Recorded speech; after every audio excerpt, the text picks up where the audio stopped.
What is going on, everybody? Welcome to Dylan Talks Tone. Today we're going to talk about guitars because that's what we do here. Do me a favor, hit the subscribe button and the like button. If you are subscribed, double check and make sure you still are, because a bunch of people have told me lately that they're unsubscribed and that the notification thing is clicked off. Also, I want to thank my Patreon supporters, YouTube members, all those people, and of course, Dylan Talks Tone supporters who buy pickups from us. So thank you so much. Today we're going to talk about the cost of guitars. I mean, I think everybody knows, right? Stuff's going up. Stuff is getting more expensive. So what's interesting about that, though, is you've got kind of, let's call them our premier brands, right? So Gibson PRS, Fender, like that kind of stuff, legacy brands. And we know that they're premier products, your American Tellies and your American Strats, and not custom shop stuff, but the normal, American stuff. Gibsons, we're going from $2,000 to $3,000. PRSs too. That $2,000 to $3,000 mark is kind of where we're at now.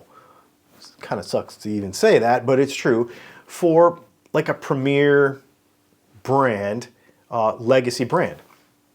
And then you've got your very low end guitars, so like your Squiers and your, I say low price, I mean Squiers, your Epiphones, your that sort of stuff, from the bottom of the price range, starting at what, maybe like $279, $299, something like that, in that area. That's not even including kind of all of the other low price guitars that many people talk about. Then you've got this middle section, right? You've got your, like, let's call it $750-ish to like $1,500-ish section, which to me is kind of the hardest one. So when you go to like Sweetwater and you look on Sweetwater and you filter it down by prices, there are 1,500 variants of just solid body 6-string electric guitars in that price point between $750 and $1,500, which makes it really confusing.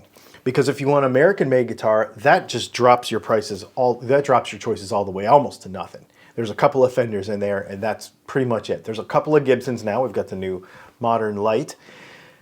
But it's very confusing beyond that.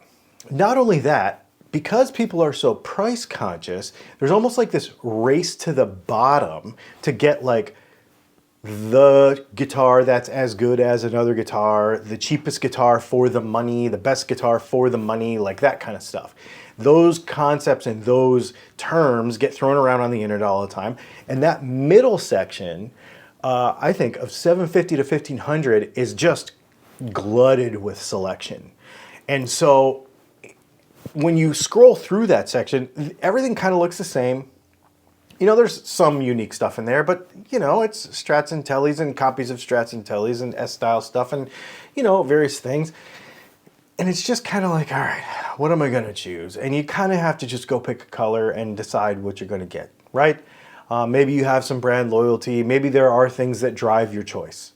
Get in the comments and let me know what drives your choice if you're looking in that $750 to $1,500 price point. On the whole, though, it's very difficult. Until now, I want to show you a guitar that pretty much blows this entire price point out of the water.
What you see here is the Texas Toast Guitars Level 1 Challenger. Now the Challenger Level 1 is one of 4 in a line of Challenger guitars. And what Matt and Chris at Texas Toast Guitars in Denver, Colorado, confusing I know, Texas Toast Guitars in Denver, Colorado, what they've done here is they have created a guitar for, I think until the end of the year at least, is going to be $12.99. That to me, in this kind of $750 to $1,500 price point, just kind of blows everything out of the water. Besides the fact that it's a guitar, it is made in the United States by 2 guys who love what they do. You know, that's pretty cool in itself.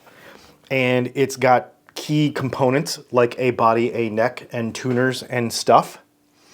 But that's kind of where the run-of-the-mill, middle-of-the-road, spec confusion, you know, muddiness of that $750 or that $750 to $1,500 price point kind of goes away for this guitar.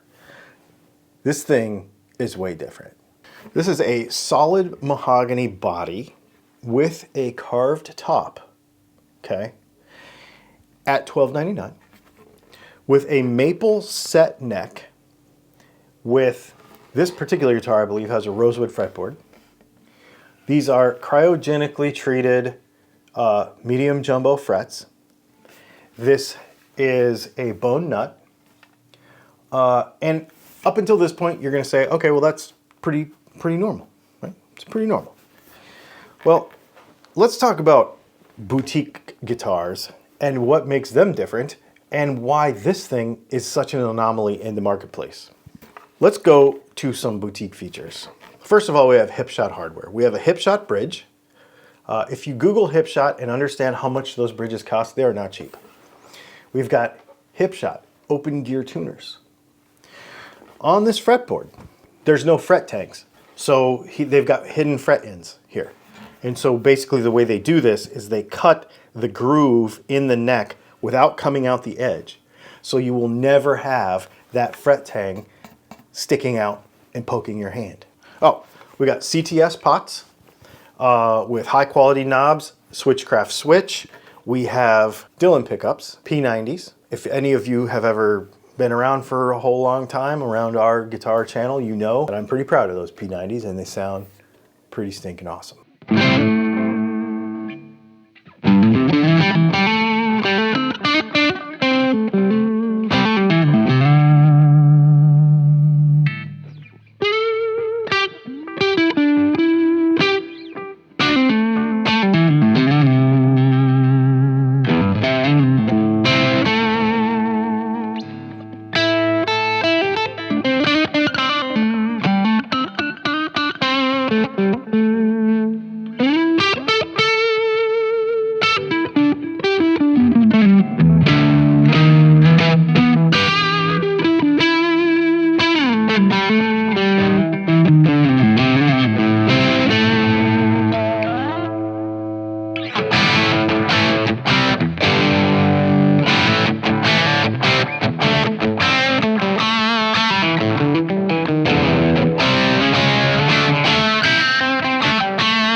Let's talk about a little bit of the design ethos of this instrument. This shape may be polarizing for some, but I think that it's pretty cool. I think it is a good-looking, functional design that takes the classic designs of other guitars, you know, kind of think of like a Les Paul Jr. kind of butt end on here, and maybe you've got like a Telly-ish, but not really kind of front end here. And this neck joint is very playable and very small. It feels really, really good. And it's just a really balanced guitar. It's got a 7-degree peg head angle so that you can actually set this on a table, and it still has enough break angle so that you don't have any problems at the nut. The peg head design is such that the tuning stability is fantastic, and the guitar is very balanced. It hangs on strap very nicely. We've got volume, tone for our switch gear. This thing is really, really sick. The finish on the level 1 is a proprietary finish to Texas Toast guitars that they've come up with to do a couple of things. One, to not be as expensive and hard to apply as nitrocellulose lacquer, but at the same time retain the thinness. And you know, a lot of people worry about that, like how much finish is on the guitar? Is there enough paint that it's going to affect the tone? That sort of thing. No matter where you fall on that issue, and whether that affects the tone of the guitar or not is neither here nor there, because this paint is so thin that as you play it, it's going to age in nicely without being relicked or anything like that. It's still a brand new guitar that looks beautiful. The grain of the wood shows through. This particular silver is freaking amazing.